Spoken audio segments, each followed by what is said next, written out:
The Interview, a short story by Alan Toner. He arrived at his job interview 15 minutes early. Well, being so punctual was always a good thing, wasn't it? That's what all the career experts recommended. Such punctuality creates a good impression, shows your keenness. Well, he was certainly keen for this job. He just hoped that Lady Luck would smile on him when he went in for his interview.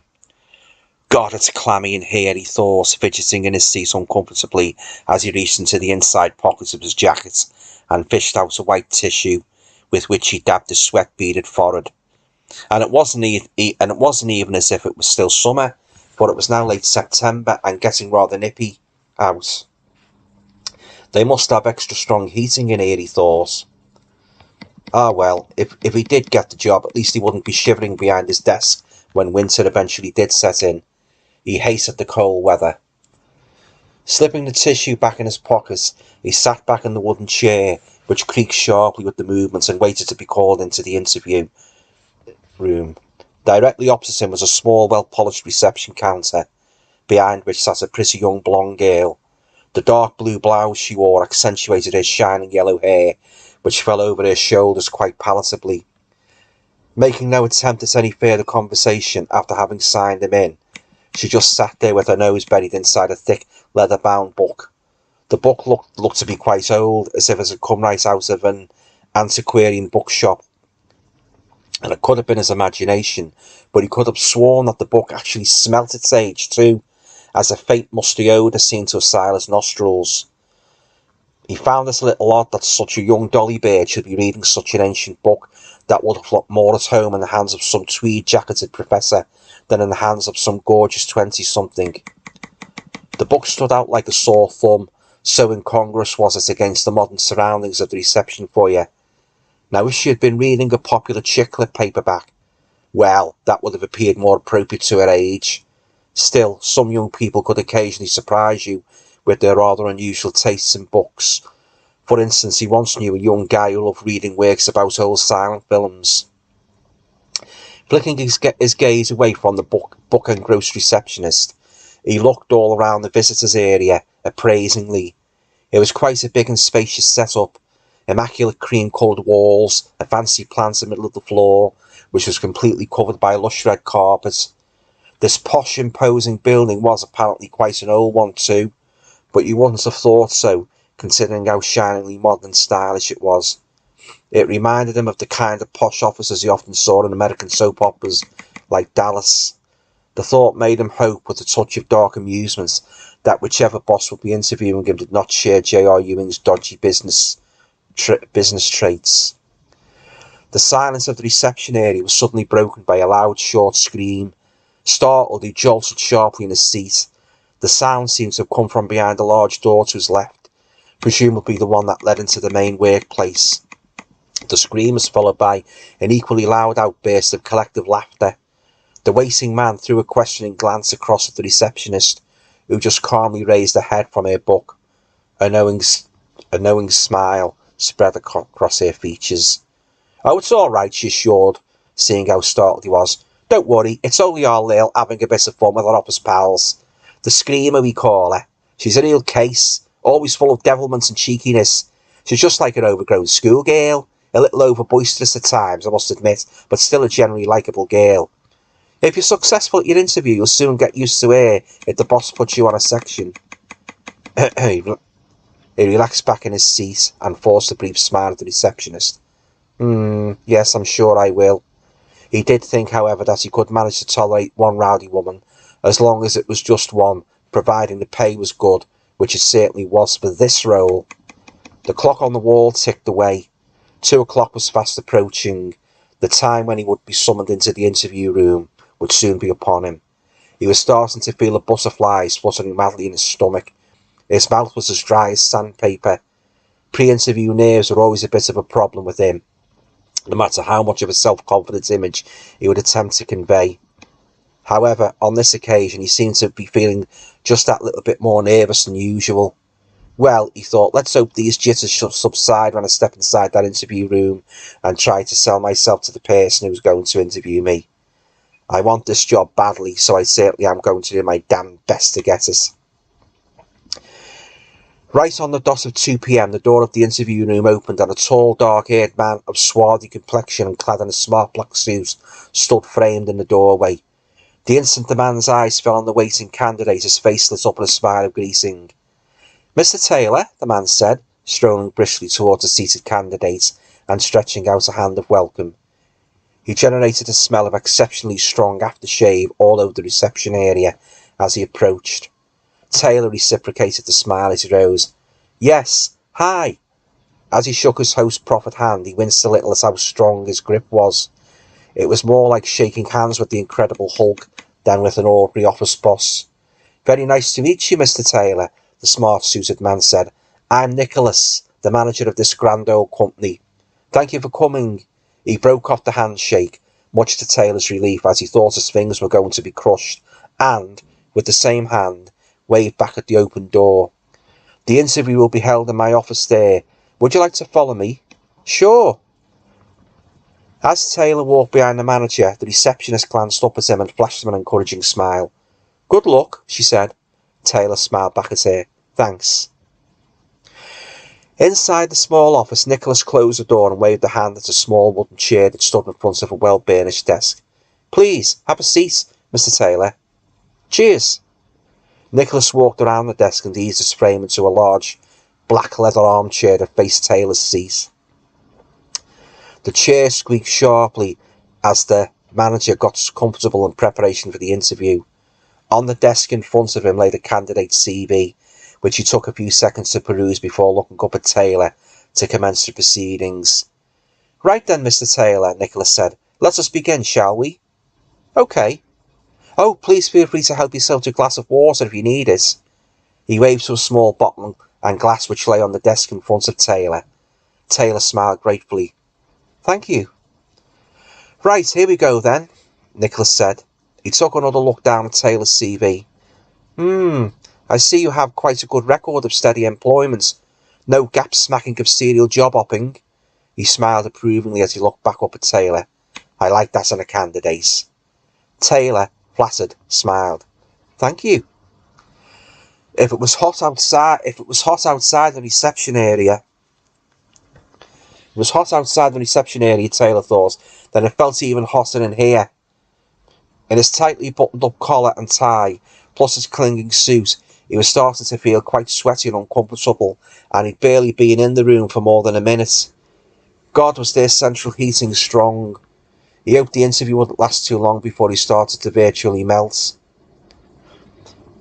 As the intense humidity began to spread to his taste buds, he could certainly envisage himself taking up his host's offer to help himself to a glass of water before the interview concluded.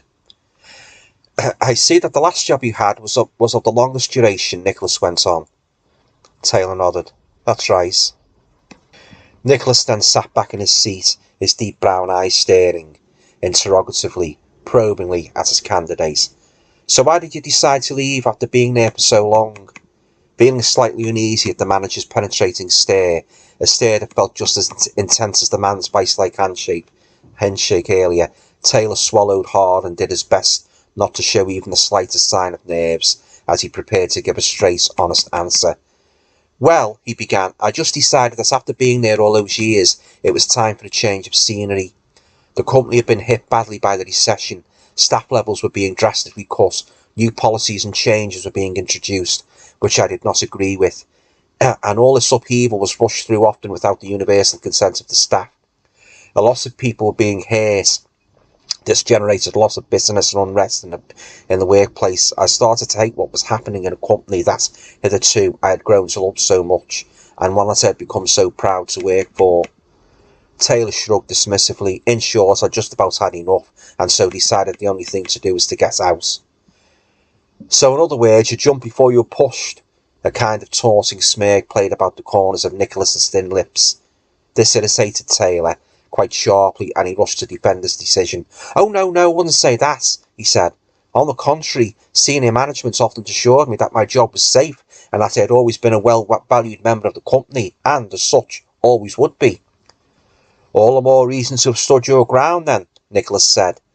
He leaned slowly back in his seat, steepling his fingers together and resting them on his chin as he continued to carefully appraise his candidate with those deep brown eyes of his. Taylor shrugged. Christ, he hated these curveball interviews.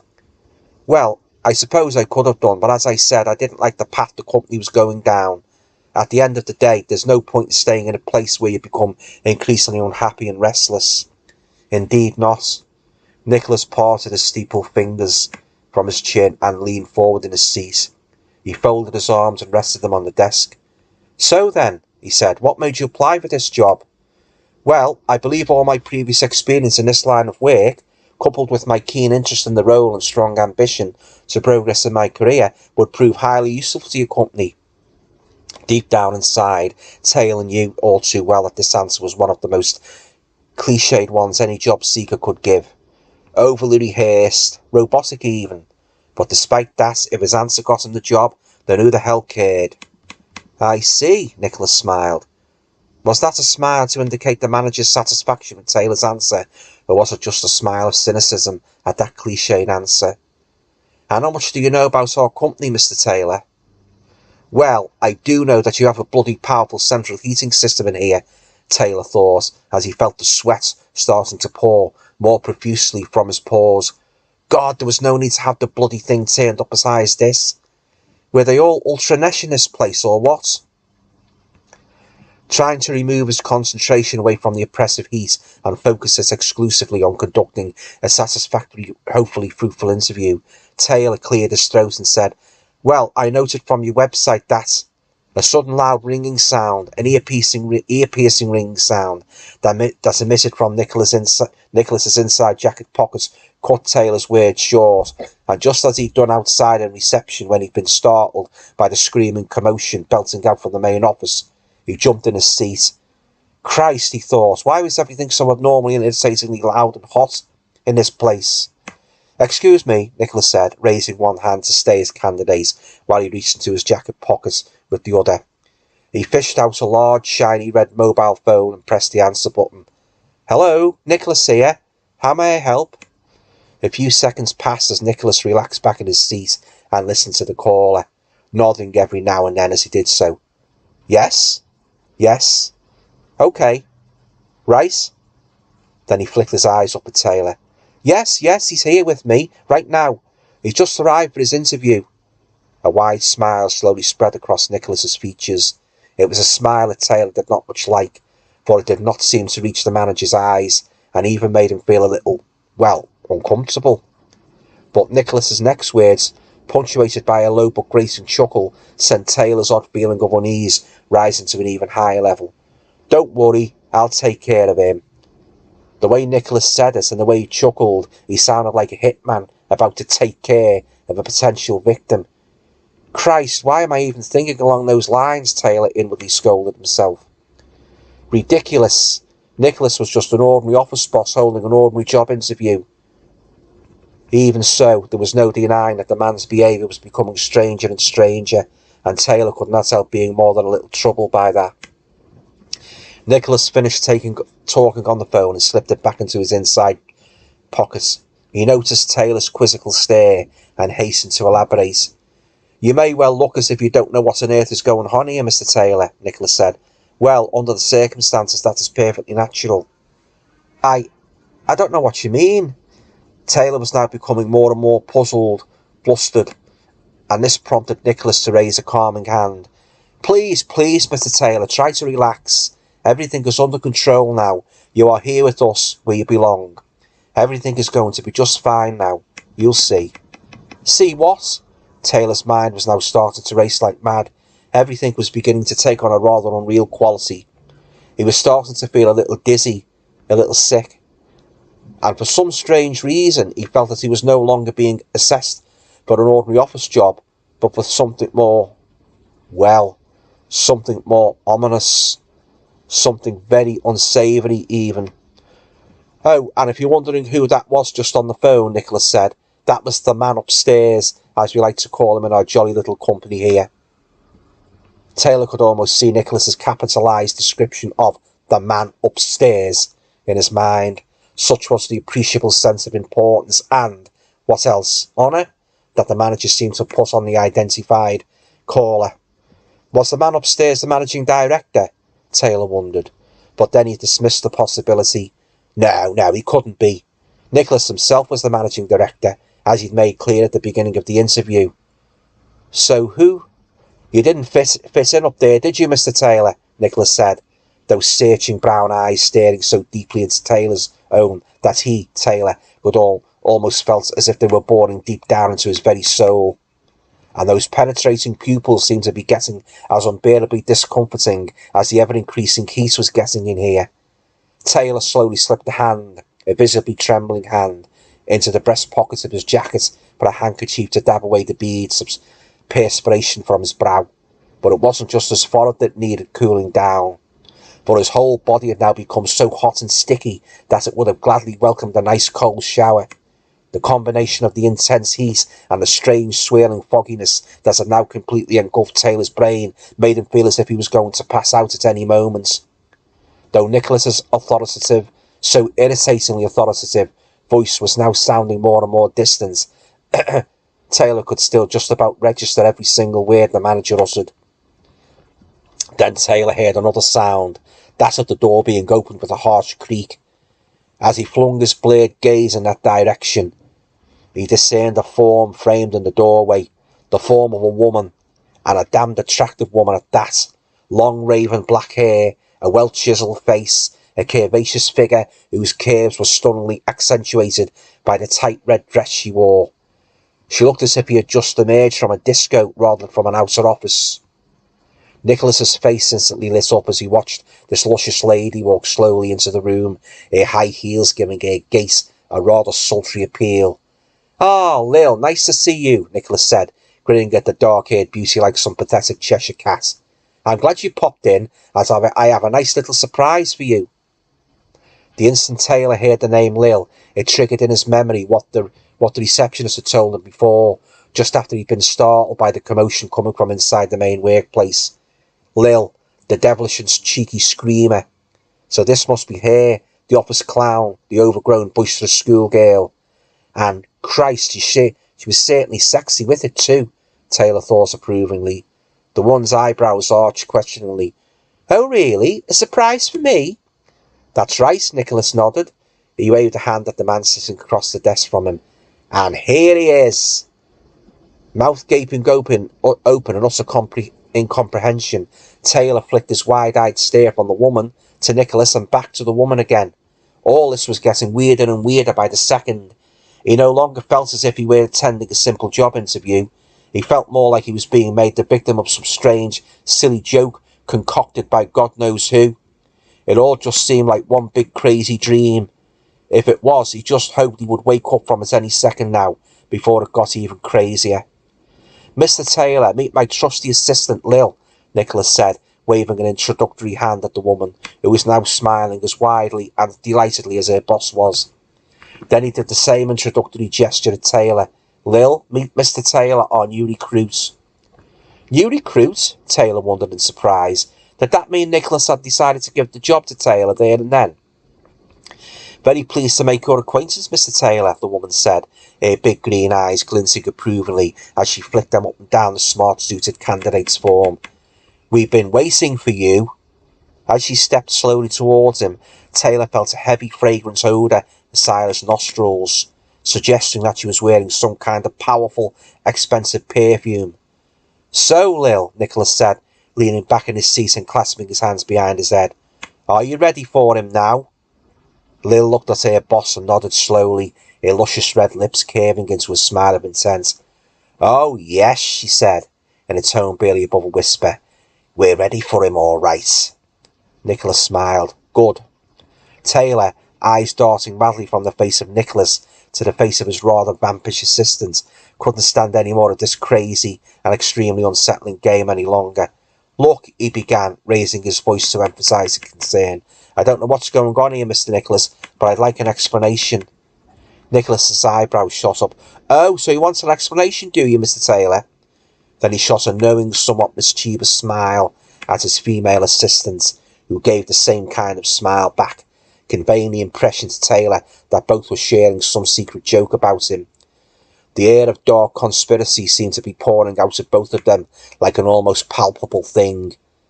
The feeling sent alarm bells ringing through his mind. Suddenly, for some inexplicable reason, Taylor wanted to flee from that office as fast as he could. "Well, to be bluntly honest, Mr. Taylor," Nicholas went on, leaning forward again in his seat and folding his arms on his desk, "there is no real need to give you an explanation. All you need to do now is to just concentrate. Yes, concentrate, and reflect on two very significant words which I am about to relay to you." Bloody hell, Taylor thought. Now this guy is starting to sound like some demented hypnotist. His brow furrowed in puzzlement at Nicholas's instructions. "And what might those two words be?" he asked. "Lawson Industries," Nicholas announced, the two words slowly, emphatically, as if to ensure that Taylor heard them loud and clear. "Lawson Industries? Mused Taylor. Those two words certainly did sound very familiar to him. And the more he thought of them, the more he found his mind recollecting, gradually forming a clearer picture of his links with Lawson Industries. Oh yes, it was all coming back to him now. And what he was now recalling about the whole business he didn't like. Oh no, he didn't like it one little bit. It was an uncomfortable memory, and such a dark memory. Taylor had worked for Lawson Industries as a section manager. At first, the company had regarded him as a highly valued and trustworthy employee, but once new management took over, all that corporate sugar and spice soon went right out the window. In fact, you could say that it was his job, a job which he'd been led to believe he was going to have for life, that went right out of the window too. It was the worst case scenario of a new broom sweeping clean, but in the case of Taylor's cold-hearted sudden sacking, it was a case of a new broom sweeping dirty. Bastards! The bitter memory of the disgusting way he'd been treated always sent Taylor's mind raging with fury, and it was this level of fury that had driven him to exact a drastic revenge on the whole stinking, rotten, arrogant management team that had been responsible for pushing him out of the door. And what a street revenge it had been too, creeping surreptitiously into the building of Lawson Industries one night, whilst his treacherous new bosses were having a stay-over meeting. Boozing and bawling their secretaries more like. Taylor had burned the whole bloody place down, and with it all those snobby bigots who had so callously and disrespectfully destroyed his life without even a single word of thanks for all those years of dedicated service he'd given the company. They had felt the heat, the full heat of Taylor's wrath and anger. Oh yes, they'd certainly felt the heat all right. He only wished he could have had just one glimpse of their charred bodies to make his sheer satisfaction and joy at their demises complete. It would have been the icing on the cake. But now, as the bittersweet memory of Lawson Industries faded and his mind refocused on the present, Taylor himself was starting to feel a different kind of heat. The full heat of the overpowerful central heating system in this office. But was it really just the central heating that was making him sweat so much? Or was it something else? But well, what else could it be? And was this really just an ordinary office to which he had come for a simple job interview? Somehow, for some strange reason, Taylor was beginning to think that it wasn't. So just what the hell was this place? And why the hell were these two behaving as strange as they were? The thought of the word hell then seemed to send a strange, intense feeling running through Taylor's whole body. At the same time, an equally acute, rather ominous feeling began to grip his stomach, tightening it like some fiercely clenching fist. And the sensation was growing so strong, so unbearable, that he almost felt that his whole guts were about to be ripped right out of his body. Yes, Mr. Taylor, you were so right to think just then of a word that, to be bluntly honest, perfectly sums up where you are right now, Nicholas said. Then he uttered what sounded like a sadistic mocking chuckle, a sound that sent the blood running cold in Taylor's veins, despite the intense heat of the office. God, Taylor thought with utter disbelief, was this guy a bloody mind reader too? Lil chortled along with her boss, just as sadistically, just as mockingly. The pair was looking at Taylor as if he were nothing more than some ridiculous fool that had just stumbled aimlessly into their office. And the more they laughed at him, and the more that laughter rang coarsely in his ears, the more his sense of humiliation began to grow. He had never felt so insignificant, so small, so inferior in front of a couple of people. What had started out as an ordinary job interview had now deteriorated into a kind of crazy circus, and he was seemingly the biggest clown in it. Well, for some strange reason, at least in their eyes. Taylor was now utterly struck dumb. Although he opened his mouth to voice his anger and indignation at his two chuckling hosts, no sound would come out, for his vocal cords now seemed to be utterly paralysed. It was all just so weird, so unreal. No longer did he feel as if he were in the process of an ordinary job interview, but in something more disturbing, sinister. And those fears were confirmed by Nicholas's next words. "You see, Mr. Taylor, you're not here simply to be considered for a job. Oh no, no way. You are, in fact, here because you've been sent here." Taylor's eyebrows arched questioningly. Again he tried to speak, but still his throat remained defiantly frozen. So his question remained just a facial expression, which Nicholas read immediately. I know you want to ask me sent here. By whom?" Nicholas went on, his lips curved into a grin that seemed to suggest he was enjoying every sweet moment of Taylor's discomfort and anxiety. "Well, I'll tell you. You were sent here, or, to be more precise, down here, by the man upstairs to whom I referred earlier." Then he slowly leaned forward in his seat, as if to emphasise his next words, and said, "And you certainly can't argue with senior management up there, you know. In fact, I've been trying to do it for centuries, and I'm still no nearer to uprooting Big Boss Man than I was when I first started all those, centuries ago." What the hell was this grinning goon on about? Centuries? He was just spouting gibberish, talking in riddles. And then, like a horrible bolt from the blue, the shocking realisation of the true nature of Taylor's situation finally hit him. It was as if the curtain had suddenly been brutally yanked up by an authoritative hand right from high above Big Boss Man to reveal the stark reality of it all. And as much as Taylor tried to deny it, tried to shut his mind off from it, the horrible truth was now becoming all too clear. It was as if his full memory had suddenly been opened wide, and what it was now revealing to him he didn't like one little bit. But what could he do about it? Nothing. Absolutely nothing. He knew, to his horror, that there was no going back now, no chance whatsoever of redemption. He would have to accept his fate, his eternal fate. Then, as the intense heat in the office stepped up to become the raging fires of hell, and as the flames began to lick at his now steaming hot body, the last thing Taylor saw of the two images, Nicholas and Lilith, before the ground suddenly opened up beneath his feet, and he plunged down into the fiery pit of eternal damnation, was a hideous horned figure, Nicholas alias Old Nick, the devil, and a naked, equally horned female, Lil alias Lilith, the notorious succubus. They were both laughing at him, cruel mocking laughter that would resound in his head just as perpetually as the screams of the people he had so callously burned to death in his former workplace would. The interview from hell was now fully closed. That is, until the next applicant came along.